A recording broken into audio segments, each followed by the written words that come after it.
apa nyo perantara sama kesultanan nyo bisa langsung minta ke pedagang tuh. Nyo mau buat lah pedagang. Oh, betul. Nyo ambil jalan tikungnya tiba ya. Manikuang itu. Oh, Manikuang yang sana.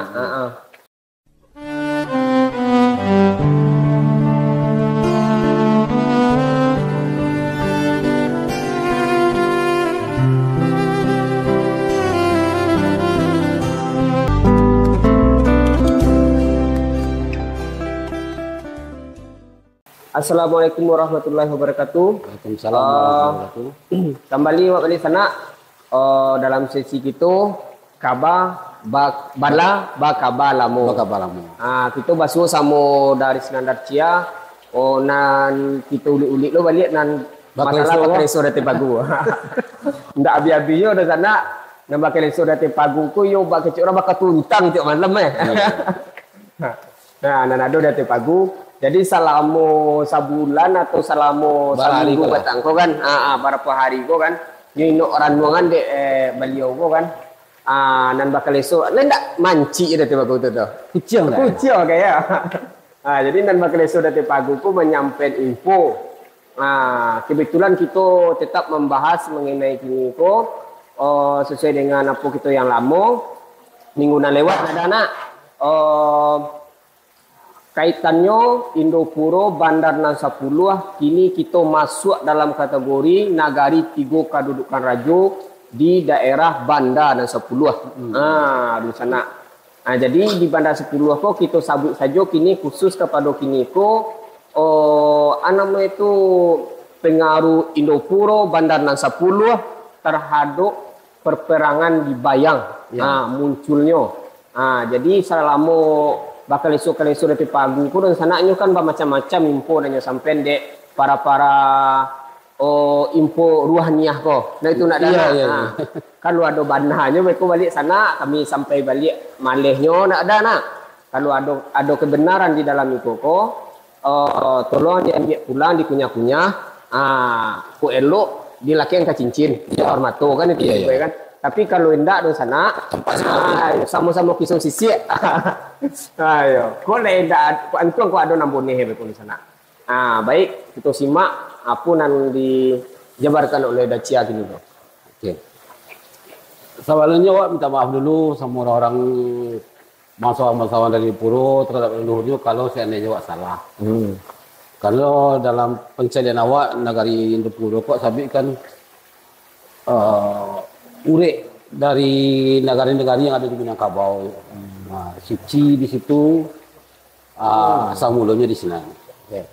Jadi tetap pakai kunci, dah. Tetap harus minta maaf Pak dulu. Iya. Tak maaf lah. Kalau untuk mengicik tentang Indopuro kuat, tetap harus minta maaf awalnya dulu. Kalau salah. Yo, baca orang disusun jadi dan 10 lah. Kita pun kapal dan 1. Dah dana.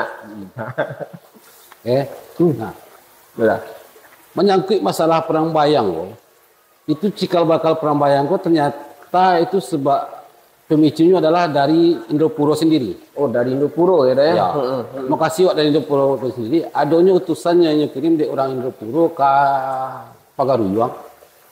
Bahwasanya orang asing dan masuk kini ke daerah pesisir itulah mulai balantiangan terhadap Kesultanan Indopuro sendiri. Iya. Awalnya orang ko lai baterati, lai istilah kecil kan datang tempat muko, pulang tempat pengguang kan.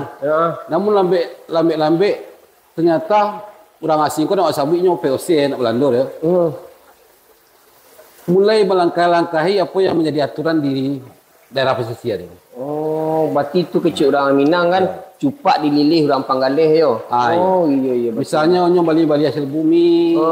Rampah-rampah yang ada itu kalau dulu lain sepengetahuan pihak Kesultanan ini langsung saya ke pedagang tu malahnya bisa membuat semacam sistem membeli barang dengan harga yang murah tujuannya itu. Tambah pula orang VOC mulailah menempatkan semacam pasukan-pasukan di daerah-daerah pelabuhan-pelabuhan di pinggir pantai. Di daerah pantai itu ya. Jadi pada zaman itu di daerah pantai pulau-pulau itu dah. Kalau yang POC ke sana awalnya cuma bisa Sampai lokasi di pulau-pulau di muka pesisir rasanya. Untuk berdagang ya, bertukar-tukar Berdagang, apa ya. ya. Iya. Tapi lambat-lambat ini mulai masuk ke darat, ke pesisir pantai. Dan itu mulai agak semena-mena. Tanpa apa namanya perantara sama kesultanannya bisa langsung minta ke pedagang tuh. Nyoba lah pedagang. Betul. Ini ambil jalan tikungnya tiba ya. Manikuang itu. Manikuang yang sana. Nah, terus tahu dah. Nyo kirim utusan ke Pagaruyang. Awalnya utusanku kecil orang Pagaruyang kan cobalah selesaikan si masalah ko dulu. Istilahnya ajaklah berunding orang VOC ko bahwasanya yang namanya setiap negara itu ada aturan yang harus ditaati. Tidak bisa semena-mena model itu doh. Masuk apa tuh cara berpatah tuh, yo masuk ke negari orang tuh anggap selanyah sama dia tuh. Iya, jadi di sana yo kan itulah kan bahasa Minangnya itu kan ada rambu-rambu, ada batas-batas kan itu ganggam lah untuk pacik lah masiang kan pada zaman itu tuh di sana. Jadi ketika itu tuh Indopuro pai ke Pagaruyang atau utusan ke Indopuro ke Pagaruyang untuk menyampaikan untuk memerangi orang datang atau orang POC karena ada di Nagari Bayang ketika itu karena nyo lah melakukan semena-mena tiba itu kan terhadap perdagangan tuh jalur perdagangan yang ada di pesisir barat kan ketika itu ya Dayang. Jadi tanggapan sudah itu tuh ketika orang dari Indopuro ko balik ke Indopuro dari orang Indopuro ko dari Pagaruyang balik ke Indopuro apa yang terjadi sesudah itu dah? Memang terjadi perundingan waktu itu. Dan dalam perundingan itu pihak POC ko memang nyuiannya. Nyo apa sih kecil orang Indopuro ko nyokiannya. Tapi setelah itu di praktek lapangannya malah nyo membangun semacam gudang-gudang loji-loji semacam loji untuk barang-barang ini tuh. Dan nyo membangun ko pun tak permisi kan dari Indopuro ko. Mbak itu. Jadi Indopuro ko zamannya siapa menjadi raja waktu itu tuh dah? Waktu itu kalau nampaknya tuh rajanya tuh sultannya Padusi, cewek. Tanah ya. Berarti pada zaman-zaman Kesultanan Putih Sari kecilnya ada Sari Putih. Itulah. Itu nama beliau. Dalam info dan Tepagu. Ayo. Kalau ada nan kasih ko masuk dalam wari ataupun dalam silsilah, beliau ko memang ada Raja Putri nan ada di Indopuro. Tapi nan kecil info dan Tepagu di sana. Ampun baribu kali ampun kami nak dana terhadap namo ko kalau lagi dibari makan pae nambah namo info dari Tepagu atau Kogala nak dana Putih Sari Putih namo beliau tu nama merintah kerajaan Kesultanan Indopuro pada zaman itu selain darinya membangun semacam sawit loji-loji dari itu gudang-gudang sampai rampah-rampahnya kata POC pun menempatkan orang-orang inyo di Sinan itu berupa orang-orang bersifat militer. Termasuk lo yang merekrut warga-warga lokal yang kira-kiranya setelah preman lah. Orang bagaknya merekrutnya situ. Dan batasi sia-sia boleh masuk ke Sinan. Iya dah. Ketika pihak orang kesultanan ko kasih itu malah larang. Malah perangi. Nah, waktu itu kan Pagaruyang ko itu termasuk nagari yang bisa dikecen Pulau Sumatera itu menguasai sadola. Maksudnya itu pusat jalurnya di Pagaruyang. Menguasai sadolanya. Dan hubungan antara Pagaruyang sama Indopuro itu sama hubungan orang Badung sana tuh. Bak kecil urek je batang kan itu tiba kan. Urek je pucuk kan itu tiba itu. Jadi ibaratkan Minangkabau ko seisuak di sana ibarat batang kayu gadang. Jadi istilahnya baurek ke Indopuro, pucuk bulek ke Pagaruyang. Pagaruyang ko puseknya, pemerintahnya. Ada gara-gara itu nyikirimlah utusan balik ke Pagaruyang. Dia lah pengaduan langkuk-langkuk lah pengaduannya itu Sehingga Raja waktu itu mengambil keputusan memangnya harus turun tangan. Tangan apalagi menjalang utusan di daerah pesisir waktu itu ada sebuah kejadian semacam perang yang tak seimbang tuh maksud itu perang tak seimbang itu terjadi proses dibantailah pasukan dari Indopuro walaupun tak seluruh pasukannya dibantai lah tuh itu membuatnya tambah terpacu untuk memerangi orang POC. Oh, orang POC ya. Ya. Jadi dan Indopuro ko pada zaman soal tanah ko apakah ada tabaco di sana tuh kan itu kan gala putih sai putih ada ya. Putih gindan siri alam bagai atau yang lain ada nanti tersabut bagai. Enggak, ada yang sabitnya itu sih yang putih sari alam. Putih sari alam. Jadi itu nan talinteh de Tepagu. Seorang namo sultanah kerajaan Kesultanan pada Indopuro. Ya. Jadi waktu itulah, jadi pas zaman utusan acuk di tikung-tikung tahu kata itu, Ya. jadi dibayangku kok memuncak, timbulnya peperangan kok jadi ada. Jadi tadi ada kejadian proses memangnya perangi mana di proses apa lah. Bursa mana proses bisa kecil waktu kejadian itu Indopuro ko menjadi daerah yang terkucilkan jadinya. Hampir seluruh pelabuhan itu dikuasai di proses itu. Pada zaman itu tuh ya. Iya. Jadi pada zaman itu tuh, jadi ada pengkhianat waktu itu tuh yang bisa memuluskan jalannya atau bahaya itu pastilah nak. Iya, iya. Ada nak cici di sini. Ada. Waktu itu sampai jalan masuk da POC itu ada pelabuhan ketik di Muaro, itu nomor tampaknya itu daerah itu nomornya Langkitan. Oh, Langkitan. Langkitan ya. Di situ tempatannya masuk ke darat. Tapi kemudian datangnya Pagaruyung ya pasukan Gadang, Langkitan kan dibantai. Langkitannya. Hanya kuasai lah pesisir pelabuhan itu balik bekerja sama tadi sampai ya putih saya dalam tadi itu. Sama yang saya rasa benar itu daerah Tarusan. Daerah Tarusan, negara tiga kedudukan rajo di sana. Bahkan awak kalau tidak salah sempat lo tadi parang di daerah yang saya Sungai Nyalo daerah. Sungai Nyalo. Di parang di situ tuh. Sempat terjadi peperangan waktu itu di sana. Aduh. Itu sifatnya dari dari kerajaan ketik Tarusan itu tuh yang menangannya ada bantuan dari Pagaruyung kan Bagak ko Tibo tuh. Iya. Bagak ko Tibo ya itu bala pasukan Gadang nang Tibo tuh. Jadi istilahnya kan lah turun dari Nagari Pusat Jalo sebagai pemerintahan Gadang ke pusat lana dari pusat mana mampu tuh harus sadonya bergerak lah kan itu Tibonya kan. Karena negara itu kan bapak beda-beda tuh. Tarusan lah cek lo kedudukan rajonya kan. Bayang lah cek lo kuah. Iya. Salido lah cek lo kuah. Negara itu kedudukannya. Nah, sungguh pun itu kan di bawah naungan Indopuro kan itu juga kan. Indopuro ko beko kan bertali ke Pagaruyung. Sebagai pusat jalurnya kan. Jadi apabila lah ada bantuan tuh berarti itulah bersemangat lo semangat ya. Menarik sana. Jadi ketika zaman itu tuh peperangan dibayang ko lah.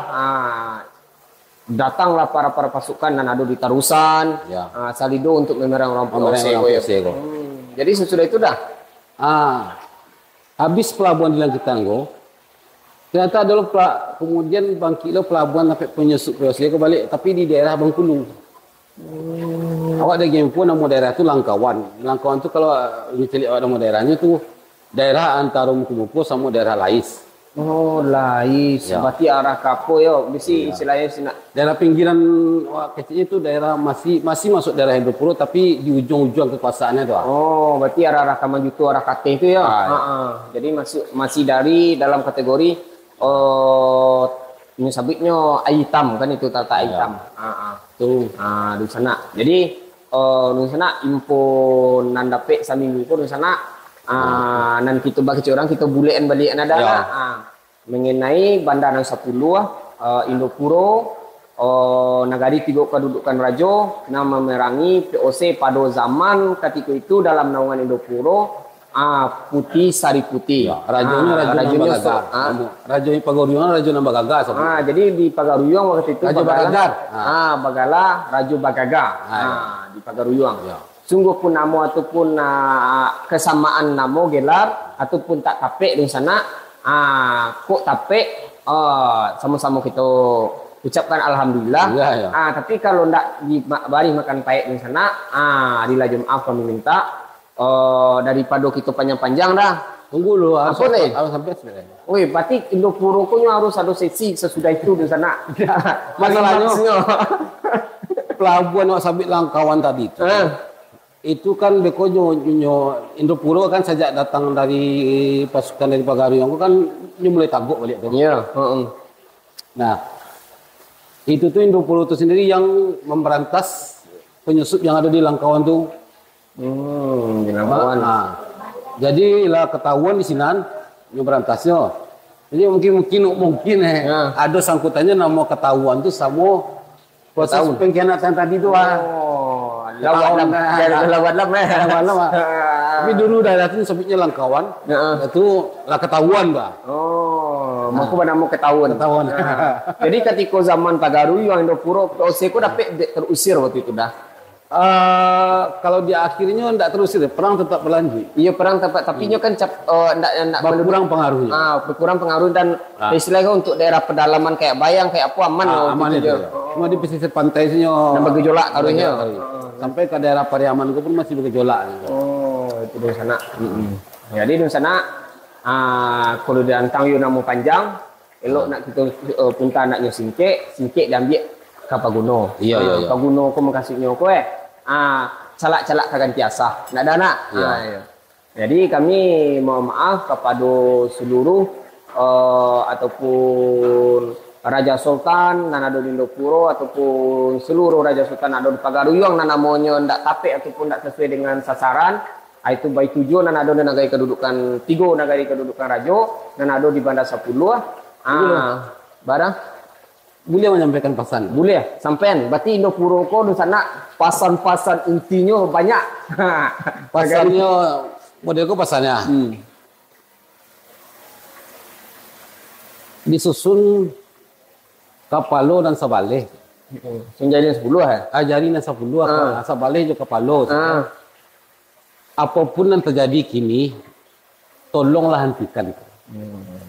Itu pesannya. Jadi itu pesan daripada Khusus untuk daerah Indopuro. untuk daerah Indopuro disusun jari 10 ditakuan Kapalo 1 tolong berarti dah Hentikan nanado dan kini pakai curang kok ada salah cotok di lantiangan kalau salah kaki suruh kembali hari lagi maaf kan itu tapi istilahnya dengan pesannya pasan sungguh pun itu kan terhadap itu juga kan itu sungguh pun kepada tujuannya kepada Indopuro kepada kita juga kan itu dana itu di sana mudah-mudahan bermanfaat nan sakitik nan sampai udah tako kan kan jadi kalang-kalang kalalu begitu kan beliau ko memang tak itu di sana jadi kalau nambah kali surat pagu pun langsung infonya di sana adolo jeda-jedanya di sana kalau pasan sontaku langsung berarti langsung itu di sana soalnya juga ada kode-kode lo sana kalau le cocok kode itu nya masuk tapi kalau kalian indak sana iyalah sana kami akhiri wabillahi taufik walhidayah assalamualaikum warahmatullahi wabarakatuh. Waalaikumsalam warahmatullahi wabarakatuh.